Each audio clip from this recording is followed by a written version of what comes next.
14 acre জায়গা নিয়ে চট্টগ্রাম বন্দরের জন্য নির্মাণ করা হয়েছে লালদিয়া কন্টেইনার টার্মিনাল। ক্যাপাসিটি আছে 1500 ট্রাক রাখার। এর বাইরে হেভি কার্গো ব্যাকআপ থাকবে 8 একর আর এপিএম টার্মিনাল এরিয়া 10 একর জায়গার উপর। এছাড়াও যানজট এড়াতে নির্মাণ করা হয়েছে পরিবহন টার্মিনাল।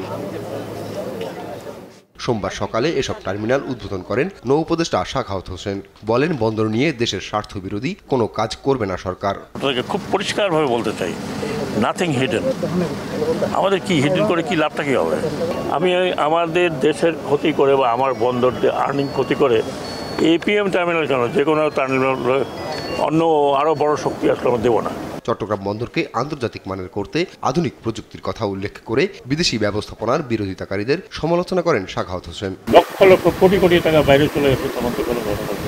যখন এক মাথা থেকে আরেক মাথা যাওয়ার ব্যবস্থা করছিল তখন তো কোনো কথা বলো না, তখন তো বলো না চলে গেল, কিছু চলে যায়।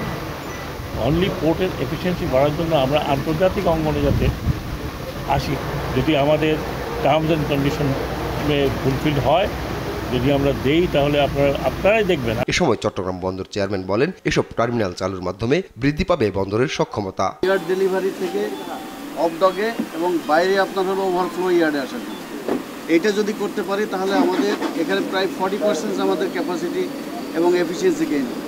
যেটা মনে করেন আমরা এখন যে লালদিয়াতে প্রায় 3,500 কোটি টাকা আমরা খরচ করছি, এই 3,500 কোটি টাকার প্রায় সমপরিমাণ ক্যাপাসিটি এখানে গেইন হবে। পরে বন্দরের কাস্টমস অকশন শেড ও XY শেড এলাকা পরিদর্শন করেন নৌ উপদেষ্টা। আপন উপু, নিউজ ডেস্ক, দেশ টিভি।